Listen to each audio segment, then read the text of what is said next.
السلام علیکم. الحمدللہ رب العالمین والصلاة والسلام علی سید المرسلین وعلی آلہ وصحبہ اجمعین اما بعد. قال اللہ تعالی فی القرآن المجید اعوذ باللہ من الشیطان الرجیم بسم اللہ الرحمن الرحیم. صدر مجلس مشفق اساتذہ کرام، حکم صاحبان و دیگر شامعین و شامعات، آج کی سالانہ انجمن میں جس عنوان پر لب گشائی کرنا چاہتی ہوں وہ ہے تقویٰ اور اس کے فائدے. یا ایھا الذین آمنوا ان تتقوا اللہ یجعل لکم فرقانا ویغفر الذنوب جميعا انہ ھو الغفور الرحیم. اے ایمان والو، اگر اللہ سے ڈرو گے اللہ تعالیٰ تمہیں حق و باطل میں تمیز کرنے کی صلاحیت عطا کرے گا. اللہ تعالیٰ تم سے تمہاری گناہ دور کرے گا، تم کو بخش دے گا، اور اللہ تعالیٰ بڑا فضل والا ہے. معزز حاضرین، یہ سورہ انفال کے نمبر 29 ہے جو کہ مکی سورہ ہے. اس میں اللہ تعالیٰ نے مومنوں کی 5 شفاعت بیان کی ہے. اس میں اللہ تعالیٰ نے ایک اعلان فرمایا اور بشارت بھی دی اور ضمانت بھی دی. اب اعلان کو سمجھنا اور بشارت و ضمانت کو بھی سمجھنا ہے. ہم مسلمان ہیں لیکن ہماری حیثیت مسلمان ہونے کی نہیں رہی، بلکہ مسلمان کی 2 حیثیت ہے، ایک انسان ہونے کی، دوسری مسلمان ہونے کی. پہلی حیثیت کے اعتبار سے دنیا کے سارے انسان یکساں ہے، یعنی اللہ تعالیٰ نے سب کو ناک، کان، آنکھ، ہاتھ، پیر وغیرہ تمام چیز عطا کی ہے. قال اللہ سبحانہ و تعالیٰ لقد خلقنا الانسان فی احسن تقویم. یقیناً ہم نے انسان کو بہترین ساخت سے پیدا کیا. ایک غیر مسلم بھی ہماری طرح انسان ہے، ایک مسلمان کے پاس اس کے سارے انسان ہیں. انسان مختلف مراحل سے گزرتا ہے، بچپن کے مراحل سے گزرتا ہے، جوانی کو پھر آخری اسٹیج پہنچتا ہے، اور وہ آخری اسٹیج موت کی ہے. نبی کریم صلی اللہ علیہ وسلم کے متعلق فرمایا گیا انک میت وہم میتون. دوسری حیثیت مسلمان ہونے کی ہے، لیکن مسلمان اسی قدر نہیں جانتے. ان کو یہ حیثیت نہیں ملی، ان سے پوچھے کتنی اہم ہے. اور یہ حیثیت ایسی نہیں ہے کہ کوئی ماں کے پیٹ سے پیدا ہو تو مسلمان ہے، بلکہ یہ حیثیت ماں کے پیٹ سے لے کر پیدا نہیں ہوتا، یہ حیثیت آسمان سے لے کر پیدا نہیں ہوتا.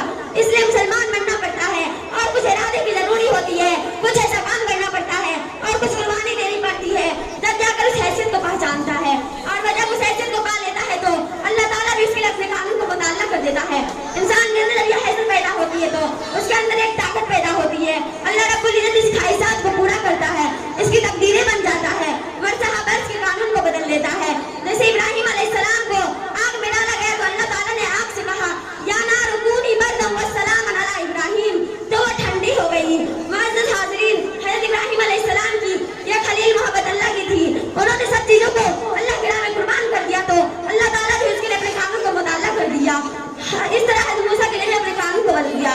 جب وہ سمندر پار کر رہے تھے تو انہوں نے اللہ سے کہا کہ اب ہم کہاں جائیں، تو ان کی قوم کے لوگوں نے ان سے کہا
آخر میں اللہ تعالیٰ سے دعا ہے کہ